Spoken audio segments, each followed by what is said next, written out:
Hello, crew. I was down in the river again this morning. It was lovely. I didn't actually bring my thermometer. Don't know what I was thinking. The air temperature was 24, I think. And I don't think it got above freezing yesterday. If it did, it barely did. So I assume the water temperature is still around 35, if not a little below that. What I wanted to talk to you about is the World Cup. So, interestingly, I was going to make this video to talk about the World Cup. And as I was sitting down to do it, Bryn texted me and asked me who I'm rooting for in the USA-Wales game that starts in about an hour, a little bit more. And a lot of people have been asking me about who I'm rooting for. And, I just feel like I've lost my innocence and I'm jaded and unhappy about the state of world football. And all I see are these corporate shills trying to whip up support for the game, and FIFA as an organization that's just corrupt and has created this incredible corrupt system. That's beaver stash. And because of that, I was following football so closely when this World Cup was awarded, and everybody in the world knew at that time that there had been bribes paid off. This was around the time when, the CONCACAF meetings, somebody came in and just was handing out envelopes full of money to people to vote the way they wanted. And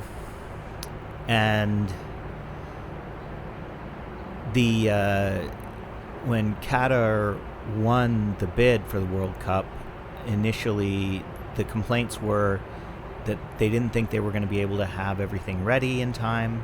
They didn't think they were going to be able to do it in the summer when it was supposed to be done last summer, and that there were just a whole series of concerns about it, all of which proved to be completely true, and the entire tournament has violated the terms of the bid, and and that actually isn't that important compared to the fact that Qatar it's not a democracy. It's a country where people are treated,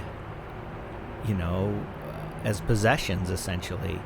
And most of the people who have worked on building the facilities for the World Cup come from poor Asian countries, are brought in by recruiters, their passports are confiscated, and essentially they're kept as slaves. They can't leave.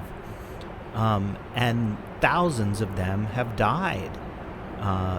They're not given proper care and treatment. That it's just the entire endeavor is just so unethical and so miserable. And it may be that all previous tournaments had the same problems, and you can always look at America and Europe and say these are all colonizers and they're based on this, these same inequities.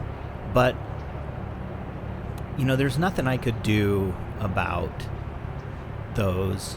They weren't happening. Those inequities weren't always happening, real time. And we know better now. We know better. And there's no reason why Qatar should have gotten this tournament. And we should have supported this whole debacle. And yet, that's what happened, and nobody.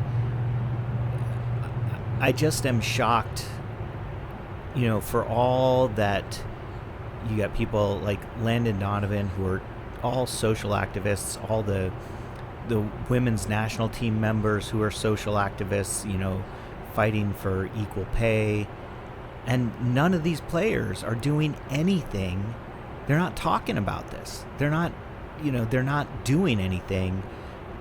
And it kind of comes down to this idea that, as long as they're getting paid, I don't know. I don't even know what's going through their mind, if they just don't think about it. But, for me, it's been really hard for me to even think about the last 2 World Cups, with Russia and then Qatar. They've just been so horribly corrupt. Yeah. So it's hard for me to get excited about this. And I'm not sure if I can ever regain sort of my lost innocence about football. I don't know if you can hear me, Karu, but the camera lens I'm using for this is the one that went through the washing machine. So if it looks a little extra misty, that's why. With all of that said, the things that I always loved about football were the players, the game, the beauty of the sport. And I did watch the highlights of the England-Iran game, and watching, I really like Harry Kane and the way he plays. And he didn't score in that match, even though they won 6-2. Spoiler. But I enjoy watching him play. I enjoy watching Raheem Sterling play. Had a nice goal with the outside of his right foot on a tough cross. That beauty of that skill level is really wonderful and fun to watch. And so I'm going to root for individual players. I like Weston McKennie for the U.S. I like Christian Pulisic, although I'm kind of disappointed with, where he is. I like Brendan Aronson a lot. It's not Weston McKennie I like, it's Tyler Adams. Sorry, I get them... and mix up their names for some reason, but I like Tyler Adams. Weston McKennie's he's probably the most gifted player on the team, but he's just, he's got off the field issues, and anyway. But I think the U.S. can do well. I want them to do well, but I also want Wales to do well.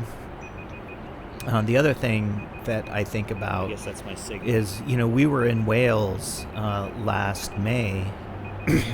Or maybe it was June, I can't remember. It was late May or early June when the Wales had the playoff against Ukraine and won to be able to go to the World Cup.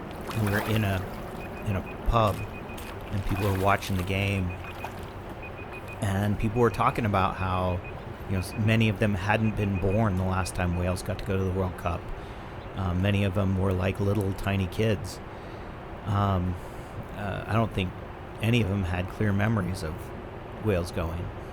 And so I guess, I want Wales to do well for those people, because they care that much more than Americans. Americans, it's kind of a superficial rooting thing. So I want Wales to do well, but I still want individual American players to do well. I'd like to see Wales and America both go through, but the reality is that's not likely. And England looked really, really good against Iran. So I guess that's my story. I'm sticking to it. I have this ennui, is that the right word? About soccer at this point. Football, and I just don't know it's ever going to bring me the joy it used to.